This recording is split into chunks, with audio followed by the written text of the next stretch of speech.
Okay, let's unpack this then. Welcome, everyone, to the deep dive. Uh-huh. You know the drill. We take your source material, we really dig in and pull out those key nuggets of knowledge. Yeah, the goal is always to get you well informed, Oh, quickly, without drowning you in information. exactly. And for this deep dive, we're tackling something I think a lot of people struggle with. Oh, yeah. English pronunciation, it can feel like a huge hurdle, right? Yeah, But so rewarding when you start to get a handle on it. definitely. We've been looking through a whole bunch of sources, articles, discussions, you name it. All focus on one thing. Hmm? How do you improve your English pronunciation? Make it sound more natural and, maybe most importantly, feel more confident when you actually speak. And these sources, they cover a lot of ground, like why pronunciation is even important in the first place, Right. what the common sort of tripwires are for learners, Hmm.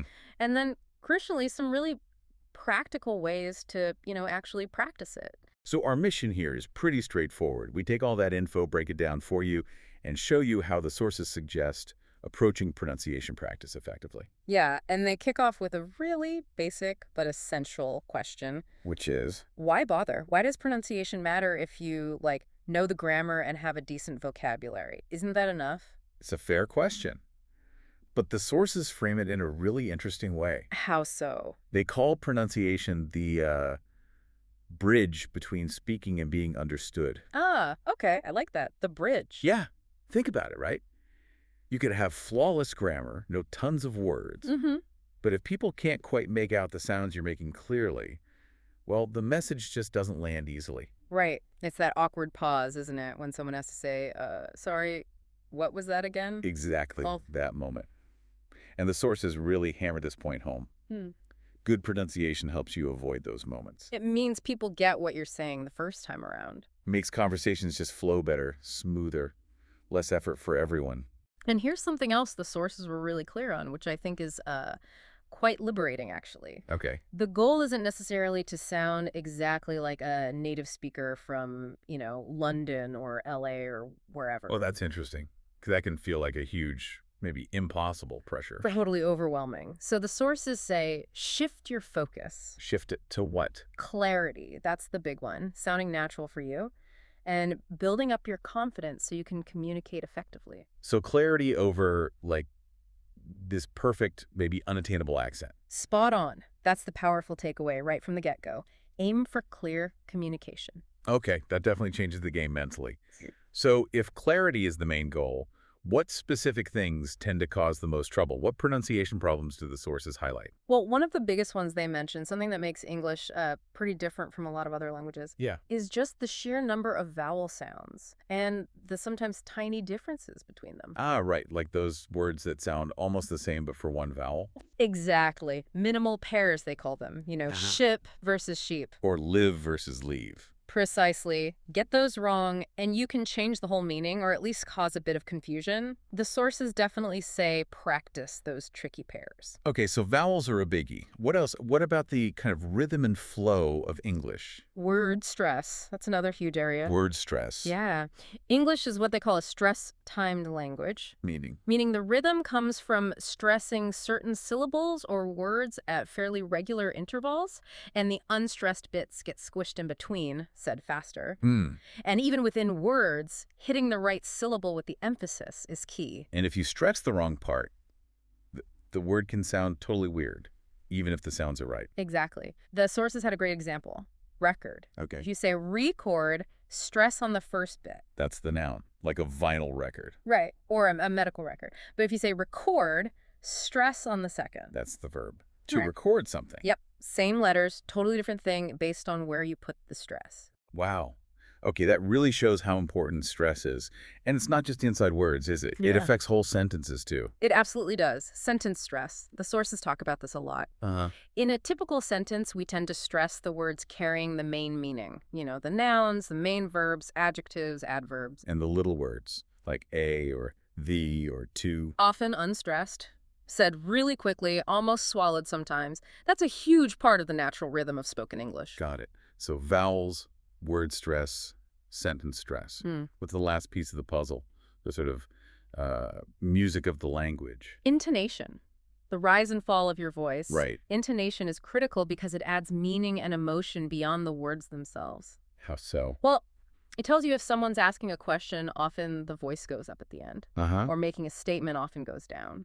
Or expressing surprise, maybe disbelief. Yeah, like if you say, really, going up sounds like a question, but going down sounds like you doubt it. Exactly. Same word, different tune, different meaning. Okay, so we've got the common challenges. Those tricky vowels, getting word and sentence stress right, and using intonation effectively. That covers the what often goes wrong part. Right. Now, let's get to the good stuff. The sources must have spent time on the how to fix it part, right? What practical techniques do they suggest? Where should someone even begin? Yeah, they definitely did. One technique that came up a lot was shadowing. Shadowing. What's that involved? It's basically listening to a native speaker, maybe from a podcast, a YouTube clip, whatever, Okay. and then trying to repeat what they say at the same time simultaneously. Whoa, okay, so like talking over them, trying to mimic them exactly, almost like lip syncing, but actually speaking. Pretty much, yeah. You're trying to match their rhythm, their stress, their intonation, how they pronounce specific words. Sounds challenging. It can be. Yeah. The sources suggest starting short, like 5-10 second clips, maybe slowing down at first to really catch the details. Okay, that makes sense. Intense listening and speaking practice rolled into one. What else is recommended? Recording yourself speaking. The dreaded recording. Uh-huh. Yeah.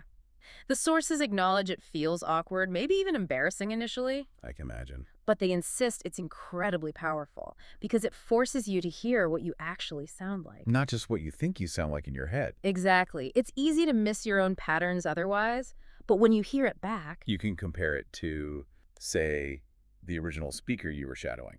precisely, and you can pinpoint, okay, that's the sound, or, oh, I stressed the wrong syllable there. That makes sense. You need that objective feedback. And building on that idea of knowing the sounds, they also mention phonemic awareness, specifically learning the IPA. The International Phonetic Alphabet, those funny symbols. Those funny symbols. Yeah. The idea is if you understand those symbols, you can look up pretty much any English word in a good dictionary. And see exactly how it's supposed to be pronounced, sound by sound. Exactly. It's like having a pronunciation map. Yeah. Super empowering, the sources say. And it's not just about the sounds, but how you make them right, the physical part. Absolutely. Mouth positioning is huge. English uses different shapes with your lips, your tongue, your jaw than many other languages might. So what do they suggest for that? Watching native speakers is one thing. Maybe even looking at like speech therapy resources online sometimes just to see the mechanics. And then consciously trying to imitate those specific mouth movements for sounds you find difficult. And for practicing those specific tricky sounds or combinations, they brought up a classic, didn't they? They did. Tongue twisters. Seriously. Like, she sells seashells. Yep. Seems a bit silly, maybe, but they really work your mouth muscles in specific ways. Yeah. Trying to get through. Peter Piper picked a peck of pickled peppers, forces you to practice those tricky consonant clusters and transitions, build agility. Right. Gets your mouth used to making those shapes quickly and accurately. Ex- Okay, so shadowing, recording, IPA, physical practice, tongue twisters. Those are some solid techniques. But the sources also stress something fundamental, didn't they? Oh, massively. None of these techniques mean much if you're not actually, well, speaking, using your voice. Yeah, that's a big hurdle for some people, isn't it? Waiting until they feel perfect before they speak. It really is. The sources point out that many learners wait and wait. But they state very clearly, you just can't improve your pronunciation much without actually practicing speaking. These you learn by doing, right? Yeah. By trying, messing up, getting feedback, trying again. Precisely. That cycle is crucial. And you don't always need a formal setting. What do they suggest then? Well, language exchange partners online, obviously, finding conversation groups, practicing with a friend who's also learning, or, and this one might sound a bit odd, Go on. just talking to yourself. Talking to yourself? Really? Genuinely, the sources recommend it, like narrate what you're doing. Okay, now I'm making coffee. I'm pouring the water. Okay. I can see how that gets you using the language actively, even if no one's listening. Exactly. Low pressure just gets your voice working using the sounds and rhythms. That's actually a really practical tip. And they mentioned using tech too, right? Speech to text. Yes, use your phone's voice assistant or Google Translate's speech input or a dictation app. And if it gets it wrong, That's amazing feedback. If it misunderstands you or types the wrong word, that tells you immediately, okay, my pronunciation of that word or sound needs some work. It's like a little diagnostic tool. clever. Okay, what about the whole American versus British accent thing? Did the sources weigh in on that? They did, and their take was pretty practical, actually. Which was? It genuinely doesn't matter which accent model you choose, American, British, Australian, whatever, as long as you're consistent. Ah, consistency again. Yeah. Trying to consciously mix and match features from different accents can apparently make you harder to understand, not easier. Did they give any specific examples of common differences? A couple, yeah. The right sound is a classic one. How so? Well, in most American English, the R at the end of words or before consonants is pronounced quite strongly, like in car or hard. Right. Whereas in standard British English, often that R is silent or becomes a vowel sound. So car sounds more like ka, Okay. What else? the T sound, Mm. especially between vowels or sometimes at the end of words. Uh-huh. In British English, it's often a clear, crisp T sound, like in better sounds like better. And American. Often becomes a flap T, which sounds much more like a quick T sound. So better sounds more like better. Interesting. So the advice is, Listen around. Find an accent model you like the sound of, maybe one you're exposed to more often. Study it, imitate it, and try to stick with its patterns for clarity. consistency is key. That theme just keeps coming back. It really does. And to stop all this practice feeling like homework, the sources had ideas for making it more engaging, right? Like incorporating it into a routine. Totally. They really pushed making it fun, turning practice into games. Well, the imitation game. Kind of like advanced shadowing. Take a short audio clip, listen really closely, then try to copy the speaker exactly, record yourself doing it, then compare your version to the original. See how close you got. Okay, that sounds like a focus challenge. Or there's the slightly sillier can you guess the word game. How does that work? You deliberately mispronounce words for a friend to guess. It sounds counterintuitive, but it really highlights how much accurate pronunciation matters for being understood. Huh. Okay, I get it. Or lip syncing. Yeah, lip sync battles. Yeah. Mute a scene from a movie or TV show you know and try to deliver the lines yourself. Focus on matching the rhythm, the stress, the intonation you remember from the actors. Those actually sound like fun ways to practice and fitting it into a daily routine. The sources strongly suggest that consistency beats intensity. Even just 15 minutes a day can make a real difference over time. 15 minutes. That sounds manageable. Right. Maybe 5 minutes of shadowing, 5 minutes recording yourself and listening back, 5 minutes drilling a specific tricky sound or doing a tongue twister. Small, regular steps. They add up way faster than you'd think. The sources also tackled some common anxieties learners have, didn't they? Like feeling embarrassed. Oh, yeah, that's a big one. And their message is really clear. Don't be... Easier said than done sometimes. Maybe, but their point is everyone starts somewhere. And honestly, even native speakers mess up pronunciation sometimes, stumble over words. True. Remember the goal. Clarity and confidence, not impossible perfection right away. And they suggested ways to build up that confidence gradually. Yeah, practice in those lower pressure ways first. Talk to yourself.